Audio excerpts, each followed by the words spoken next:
Hello, everybody. Today we're going to be taking a look at The Yellow Wallpaper by Charlotte Perkins Stetson. This is a very unusual story, and it's an interesting descent into, well, I guess I'll let you find out as you listen. So, I hope you enjoy. Let's get started with The Yellow Wallpaper. It is very seldom that mere ordinary people like John and myself secure ancestral halls for the summer. A colonial mansion, a hereditary estate. I would say a haunted house and reach for the height of romantic felicity, but that would be asking too much of fate. Still, I will proudly declare that there is something queer about it. Else, why should it be let so cheaply? Why should it have stood so long untenanted? John laughs at me, of course, but one expects that in marriage. John is practical in the extreme. He has no patience with faith, an intense horror of superstition, and he scoffs openly at any talk of things not to be felt and seen and put down in figures. John is a physician, and perhaps I would not say it to a living soul, of course, but this is dead paper and a great relief to my mind, and perhaps that is one reason I do not get well faster. You see, he does not believe that I am sick. And what can one do? If a physician of high standing, and one's husband, assures friends and relatives that there is really nothing the matter with one but temporary nervous depression, a slight hysterical tendency, what is one to do? My brother is also a physician, and also of high standing, and he says the same thing. So I take phosphates and phosphites, whatever it is, and tonics and journeys and air and exercise, and I am absolutely forbidden to work until I am well again. Personally, I disagree with their ideas. Personally, I believe that congenial work with excitement and change would do me good. But what is one to do?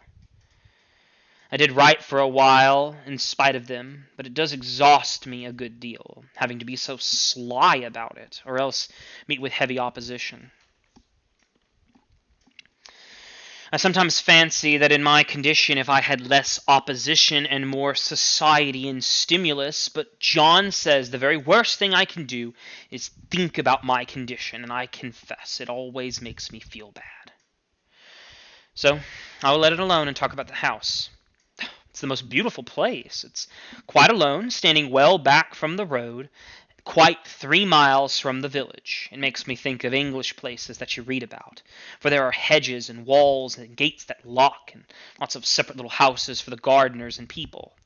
There's a delicious garden. I never saw such a garden, large and shady and full of box-bordered plants, and lined with long grape-covered arbors with seats under them. There were greenhouses, too, but they're all broken now. There was some legal trouble, I believe, something about the heirs and co-heirs, and anyway, this place has been empty for years. That spoils my ghostliness, I'm afraid, but I don't care. There is something strange about this house. I can feel it. I even said so to John one moonlight evening, but he said it was a draught and shut the window. I get unreasonably angry with John sometimes. I'm sure I never used to be so sensitive. But I think it is due to this nervous condition. But John says if I feel so, I shall neglect proper self-control, so I take pains to control myself before him. At least and that makes me very tired. I don't like our room one bit. I wanted one downstairs that opened on the piazza, and had roses all over the window, and pretty old-fashioned chintz hangings, but John would not hear of it. He said there was only one window, and not room for 2 beds, and no near room for him if he took another. He's very careful and loving, and hardly lets me stir without special direction. I have a scheduled prescription for each hour in the day, and he takes all care for me, and I feel so basely ungrateful not to value it more. He said we came here solely on my account and that I'd have to get perfect rest and all the air I could get. Your exercise depends on your strength, my dear, said he, and your food somewhat on your appetite.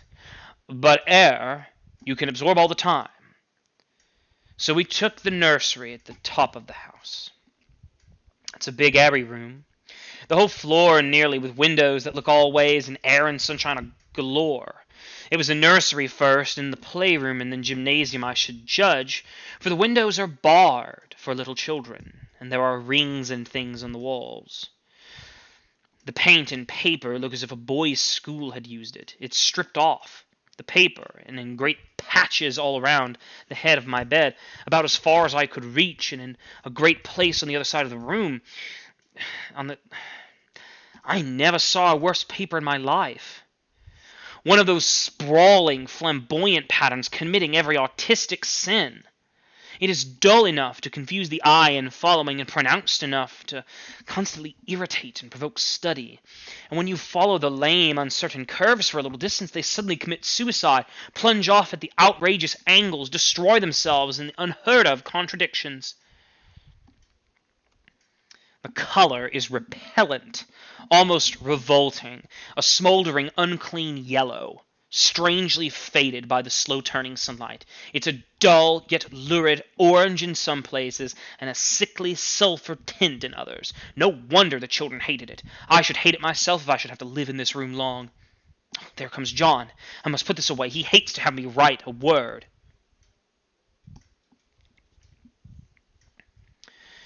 We've been here 2 weeks, and I haven't felt like writing before since that first day.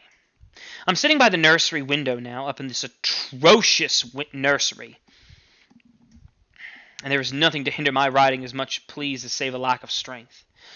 John is away all day, and even some nights when his cases are serious. I'm glad my case is not serious. But these nervous troubles are dreadfully depressing. John does not know how much I really suffer. He knows that there's no reason to suffer, and that satisfies him. Of course, it's only nervousness. It does weigh on me, so not to do my duty in any way. I meant to be such a help to John, such a real rest and comfort, and here I am, a comparative burden already. Nobody would believe what an effort it is to do what little I'm able, to dress and entertain and order things. It's fortunate Mary is so good with the baby. Such a dear baby. And yet I cannot be with him. It makes me so nervous. I suppose John was never nervous in his life. He laughs at me so about this wallpaper. At first he meant to repaper the room, but afterwards he said I was letting it get the better of me, and that nothing was worse for a nervous patient than to give way to such fancies.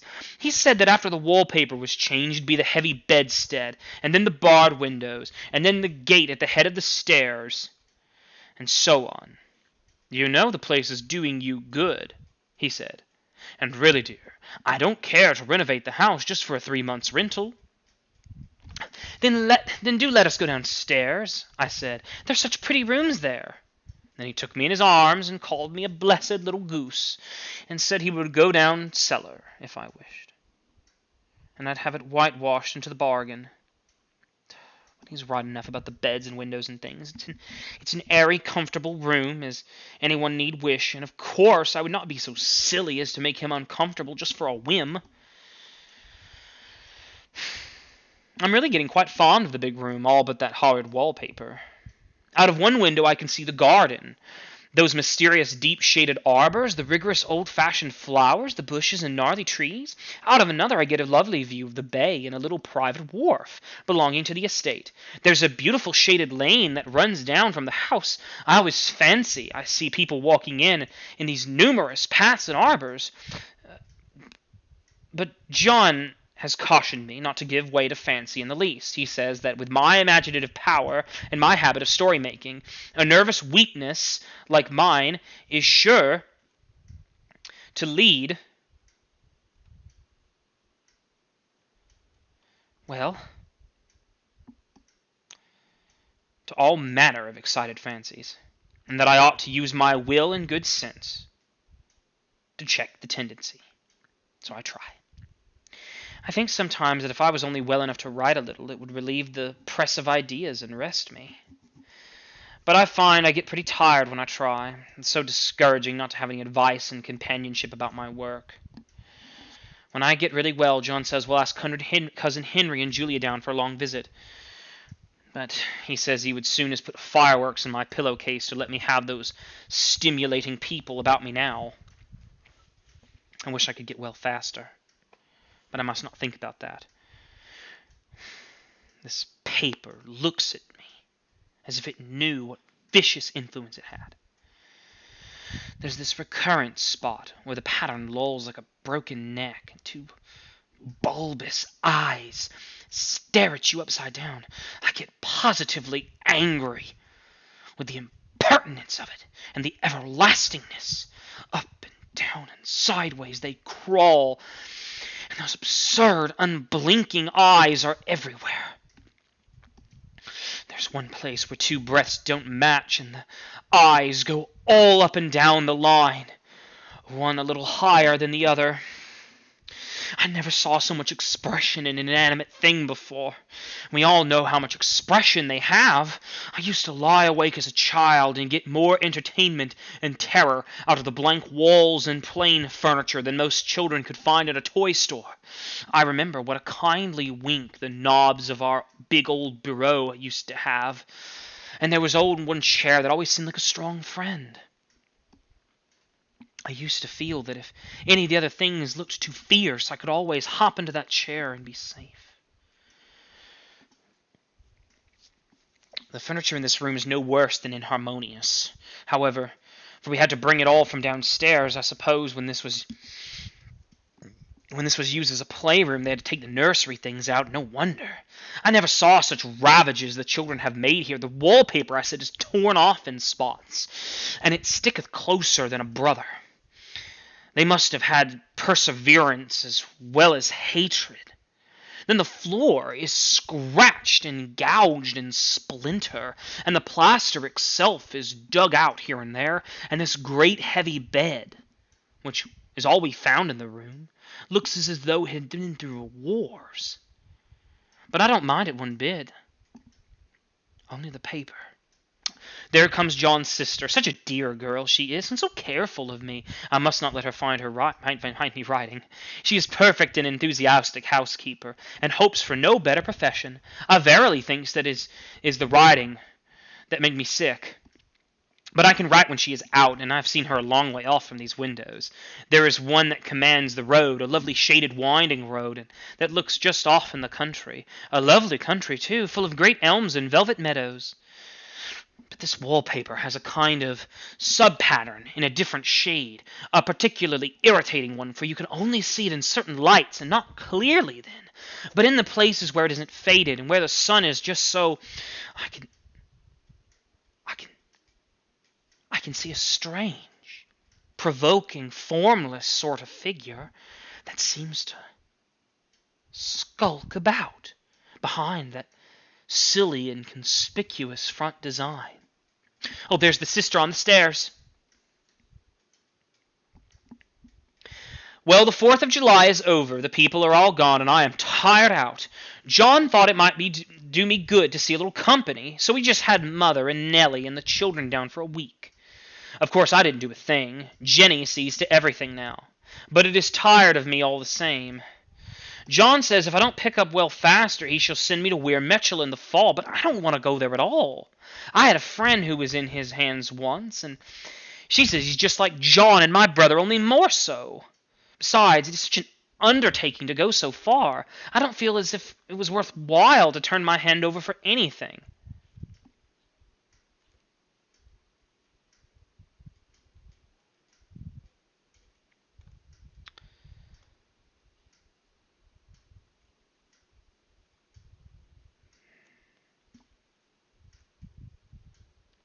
Excuse me.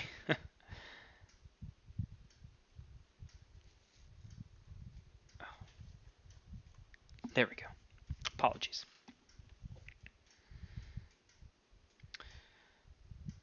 But I don't feel like it's worth it in my while to turn my hand over for anything. And I'm getting dreadfully fretful and querulous. I cry at nothing, and cry most of the time. Of course, when I don't when John is here or anyone else, but when I'm alone. And I'm alone a good deal of time just now. John is kept in town very often by serious cases, and Jenny is good and lets me alone when I want her to. So I walk a little in the garden or down that lovely lane, sit on the porch under the roses, and lie down up here a good deal. I'm getting really fond of the room in spite of the wallpaper, or perhaps because of the wallpaper. It dwells in my mind so. I lie here on this great immovable bed, and it is nailed down, I believe, and follow the pattern by the hour. It's as good as gymnastics, I assure you. I'll start, we'll say at the bottom, down in the corner over there, what has not been touched, and I'll determine for the 1,000th time that I will follow that pointless pattern to some sort of a conclusion. I know a little of the principle of design, and I know this thing was not arranged on any laws of radiation or alternation or repetition or symmetry or anything else that I've ever heard of. It is repeated, of course, by the breadths, but not otherwise. It looked at in one way, as each breadth stands alone, its bloated curves and flourishes, a kind of debased Romanesque, with delirium tremens, go waddling up and down in isolated columns of fatuity. But then, on the other hand, they connect diagonally, and the sprawling outlines run off in great slanting waves of optic horror, like a lot of wallowing seaweeds in full chase. The whole thing goes horizontally, too, at least it seems so, and I exhaust myself in trying to distinguish the order of its going in that direction. They've used a horizontal breadth for a frieze, and that adds wonderfully to the confusion. There is one end of the room where it's almost intact, and there, when the cross-lights fade and the low sun shines directly upon it, I can almost fancy radiation after all. The interminable grotesque seem to form around a common center and rush off in headlong plunges of equal distraction. It makes me tired to follow it. I'll take a nap, I guess.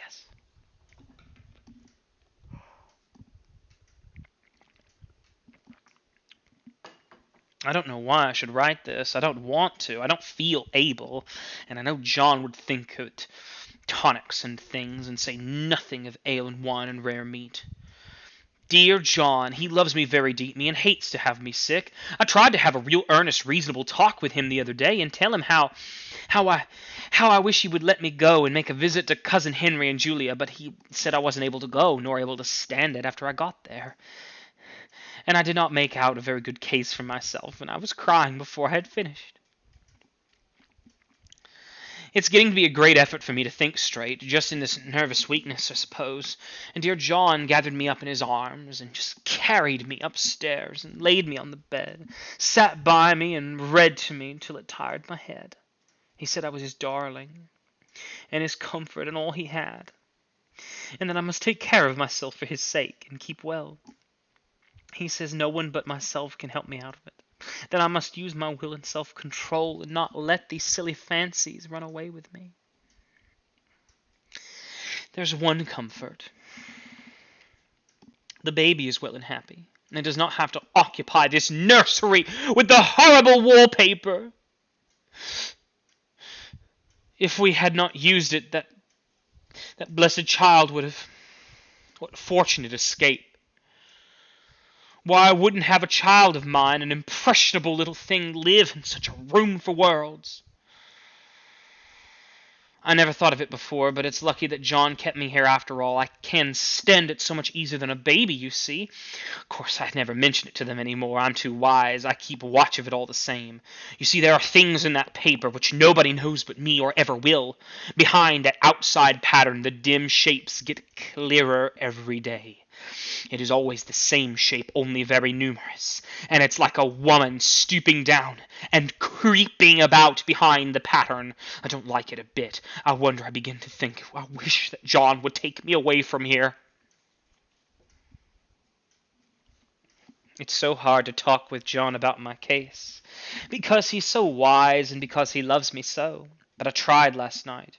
It was moonlight. The moon shines in all around just as the sun does. I hate to see it sometimes. It creeps so slowly. And always another comes in, one window or another. John was asleep, and I hated to waken him, so I kept still and watched the moonlight on that undulating wallpaper until I felt creepy. The faint figure behind seemed to shake the pattern, just as if she wanted to get out. I got up softly and went to feel and see if the paper did move, and when I came back, John was awake. "What is it, little girl?" he said. "Don't go walking about like that, you'll get cold." I thought it was a good time to talk, so I told him that I really was not gaining here, and I wished he would take me away. "Why, darling," he said, "our lease will be up in 3 weeks, and I can't see how to leave before. The repairs are not done at home, and I could not possibly leave town just now. Of course, if you were in any danger, I could and would, but you really are better, dear, whether you can see it or not. I'm a doctor, dear, and I know you're gaining flesh and color. Your appetite is better. I really feel much easier about you." "I don't weigh a bit more," said I, "nor as much, and my appetite may be better in the evening when you are here, but it is worse in the morning when you are away." "Bless her little heart," said he with a big hug. "She shall be as sick as she pleases. But now, let's improve the shining hours by going to sleep and talking about it in the morning." "And won't you go away?" I asked gloomily. "Why, how can I, dear? It's only 3 weeks more, and then we'll take a nice little trip for a few days, while Ginny is getting the house ready." "Really, dear, you are better in body, perhaps," I began, and stopped short, for he sat up straight and looked at me with such a stern, reproachful look that I could not say another word. "My darling," said he, "I beg of you, for my sake, and for our child's sake, as well as for your own, that you will never let for one instant that idea enter your mind. There was no thing so dangerous, so fascinating to a temperament like yours. It is a false and foolish fancy. Can you not trust me as a physician when I tell you so?" So, of course, I said no more on that score, and we went to sleep before long. He thought I was asleep at first, but I wasn't. And I laid there for hours trying to decide whether that front pattern and the back pattern really did move together or separately. On a pattern like this, by daylight, there is a lack of sequence, a defiance of law, that is a constant irritator to a normal mind. The color is hideous enough, and horrible enough, and unreliable enough, and infuriating enough, but the pattern is torturing. You think you've mastered it, but just as you get well underway in following, it turns a black somersault, and there you are. It slaps you in the face, knocks you down, and tramples upon you. It's like a bad dream. The outside pattern is a florid arabesque, reminding one of a fungus, if you can imagine a toadstool in joints, an interminable string of toadstools budding and sprouting in endless convulsions. Why, that is something like it. That is, sometimes. There is one marked peculiarity about this paper, a thing nobody seems to notice but myself, and that is that it changes when the light changes. When the sun shoots in through the east window, I always watch for that first, long, straight ray. It changes so quickly that I can never quite believe it. That is why I watch it always. By moonlight, the moon shines in all night. When there is a moon, I wouldn't know it was in the same paper. At night, any kind of light in the twilight, candlelight, lamplight, and the worst of all, by moonlight, it becomes bars, the outside pattern I mean, and the woman behind it is as plain as can be. I didn't realize for a long time what that thing that showed behind the dim sum pattern, but now I am quite sure that it is a woman. By daylight she is subdued, quiet. I fancy it is the pattern that keeps her so still. It is puzzling. It keeps me quiet by the hour. I lie down ever so much now. John said it is good for me to sleep all I can. Indeed, he started the habit by making me lie down for an hour after each meal. It's a very bad habit, I am convinced, for you see I don't sleep, and that cultivates deceit, for I don't tell them when I'm awake. Oh, no. The fact is, I'm getting a little afraid of John. He seems very queer sometimes, and even Jenny has an inexplicable look. It strikes me occasionally just as a scientific hypothesis that it perhaps is the paper. I've watched John, when he did not know I was looking, come into the room suddenly on the most innocent excuses, and I've caught him several times looking at the paper. And Jenny, too. I caught Jenny with her hand on it once. She didn't know I was in the room. And when I asked her in a very quiet voice, with the most restrained manner, what she was doing with the paper, she turned around as if she'd been caught stealing, and looked quite angry, and asked me why I should frighten her so. Then she said the paper stained everything that it touches, and had found yellow smooches on all my clothes and John's, and she wished that we would be more careful. Huh. Doesn't that sound innocent? But I know she was studying that paper, and I am determined that no one shall find out but myself. Life is much more exciting now than it used to be. You see, I have something more to expect. I look forward to watch. I really do eat better, and I'm more quiet than I was. John is pleased to see me improve. He laughed a little the other day and said I seem to be flourishing in spite of my wallpaper. I turned it off with a laugh. I had no intention of telling him that it was because of the wallpaper. He would make fun of me. He might even take me away. I don't want to leave now until I have found it out. There is a week more, and I think that will be enough. I'm feeling ever so much better. I don't sleep as much at night, for it is so interesting to watch developments, but I sleep a good bit in the daytime. In the daytime it is tiresome and perplexing. There's always new shoots on the fungus, and new shades of yellow all over it. I cannot keep count of them, though I've tried conscientiously. You see, it is the strangest yellow, that wallpaper. It makes me think of all the yellow things I ever saw, not beautiful ones like buttercups, but old, foul, bad yellow things. But there is something else about that paper. The smell. I noticed it the moment we came into the room. But with so much air and sun, it was not bad. Now we have had a week of fog and rain. And whether the windows are open or not, the smell is here. It creeps all over the house. I find it hovering in the dining room, skulking in the parlor, hiding in the hall, lying in wait for me on the stairs. It gets into my hair. Even when I go to ride, if I turn my head suddenly in surprise, there it is, that smell. And such a peculiar odor, too. I've spent hours trying to analyze it, to find out what it smelled like. It's not bad at first, and very gentle, but not quite the subtlest and most enduring odor I've ever met. In this damp weather it is awful. I wake up in the night to find it hanging over me. It used to disturb me at first. I thought seriously of burning the house to reach the smell, but now I'm used to it. The only thing I can think of is that the smell is like the color of the paper, a yellow smell. There's a very funny mark on this wall low down near the mopboard, a streak that runs around the room. It goes behind every piece of furniture except the bed, a long, straight, even smooch, as if it had been rubbed over and over. I wonder how it was done, who did it, and what they did it for. Round and round and round and round and round and round and round, it makes me dizzy. I really have discovered something at last. Through watching so much at night, when it changes so, I finally found out the front pattern does move, and no wonder. The woman behind shakes it. Sometimes I think that there are a great many women behind, and sometimes only one. She crawls around fast, and her crawling shakes it all over. Then, in the bright spots, she keeps still, and in the very shady spots, she takes hold of the bars and shakes them hard.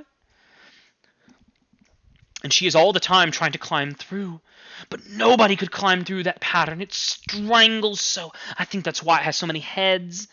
They get through, and the pattern strangles them off and turns them upside down, makes their eyes white.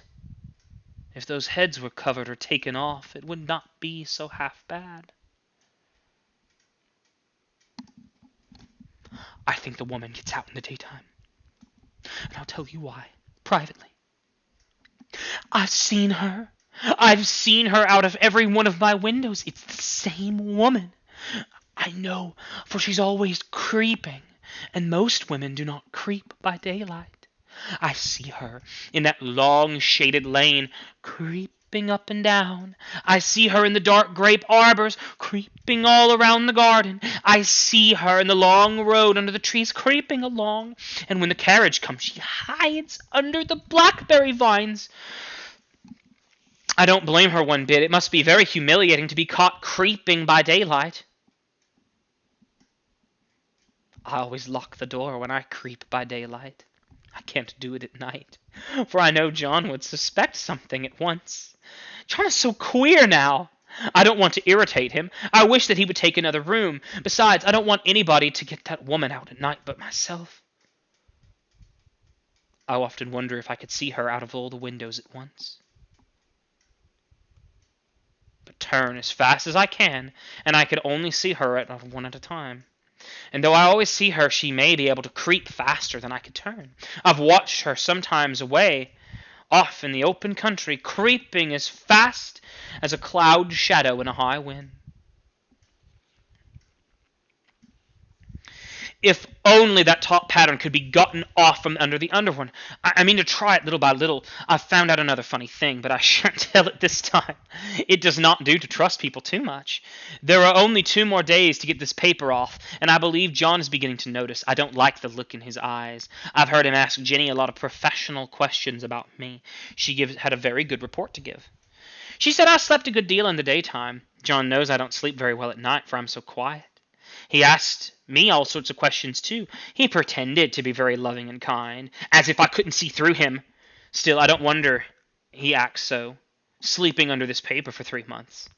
It only interests me, but I feel sure that John and Jenny are secretly affected by it. Hurrah! This is the last day, but it is enough. John is to stay in the town overnight, and he won't be out until this evening. Jenny wanted to sleep with me, the sly thing, but I told her I should undoubtedly rest better for a night all alone. That was clever, for I really wasn't alone a bit. As soon as it was moonlight, and that poor thing began to crawl and shake the pattern, I got up and ran to help her. I pulled and she shook. I shook and she pulled, and before morning we had peeled off yards of that paper, a strip about as high as my head and half around the room. And then when the sun came and that awful pattern began to laugh at me, I declared I would finish it today. We go away tomorrow. And they are moving all my furniture down again to leave things as they were before. Jenny looked at the wall in amazement, but I told her merrily that I did it out of pure spite to the vicious thing. She laughed. She said I wouldn't mind doing it herself, but I must not get tired. How she betrayed herself that time. But I am here, and no person touches this paper but me. Not alive. She tried to get me out of the room. It was too patent, but I said I was so quiet and empty and clean now that I believed I'd lie down again and sleep all I could, and not to wake me even for dinner. I would call when I woke, and now she's gone, and the servants are gone, and the things are gone, and there is nothing left but the great bedstead nailed down with the canvas mattress we found on it. We shall sleep downstairs tonight, and take the boat home tomorrow. I quite enjoy the room now that it is bare again. How those children did tear about here! The bedstead is fairly gnawed. But I must get to work. I have locked the door and thrown the key down on the front porch. I don't want to go out. I don't want anyone to come in till John comes. I want to astonish him. I've got a rope up here that even Jenny did not find. If that woman does not get out and tries to get away, I can tie her. But I forgot. I could not reach far without anything to stand on. This bed will not move. I tried to lift it and push it till I was lame, and then I got so angry I bit a little piece off at one corner, but it hurt my teeth. Then I peeled off all the paper I could to reach standing on the floor. It sticks horribly. And the pattern just enjoys it. All those strangled heads and bulbous eyes and waddling fungus growths just shriek with derision. I'm getting angry enough to do something desperate. To jump out of the window would be an admirable exercise, but the bars are too strong to even try. Besides, I wouldn't do it, of course. I know well enough that a step like that it is improper and might be misconstrued. I don't like to look out those windows. There's so many of those creeping women, and they creep so fast. I wonder if they all came out of the wallpaper as I did. But I am securely fastened now by my well-hidden rope. You don't get me out on the road there. I suppose I'll have to get back behind the pattern when it comes night, and that is hard. It's so be pleasant to be out in this great room and creep around as I please. I don't want to go outside. I won't, even if Jenny asks me to. For outside you have to creep on the ground, and everything is green instead of yellow. But I can creep smoothly on the floor, and my shoulder fits in that long smooch around the wall, so I cannot lose my way. Why, there's John at the door. It's no use, young man, you can't open it. How does he call and pound? Now he's crying for an axe. It'd be shame to break down the beautiful door. John, dear, I said in the gentlest voice, the key is down by the front steps under a plantain leaf. That silenced him for a few moments. Then he said very quietly indeed, open the door, my darling. I can't, said I. The key is down by the front door under a plantain leaf. Then I said it again several times, very gently and very slowly, and said it so often that he had to go and see. He got it, of course, and came in, and he stopped short by the door. What is the matter? He cried. For God's sake, what are you doing? I kept on creeping just the same, but I looked at him over my shoulder. I've gotten out at last, I said, in spite of you and Jane, and I've pulled off most of the paper so you can't put me back in. Now why should that man have fainted? But he did, and right across my path by the wall, so I had to creep over him every time.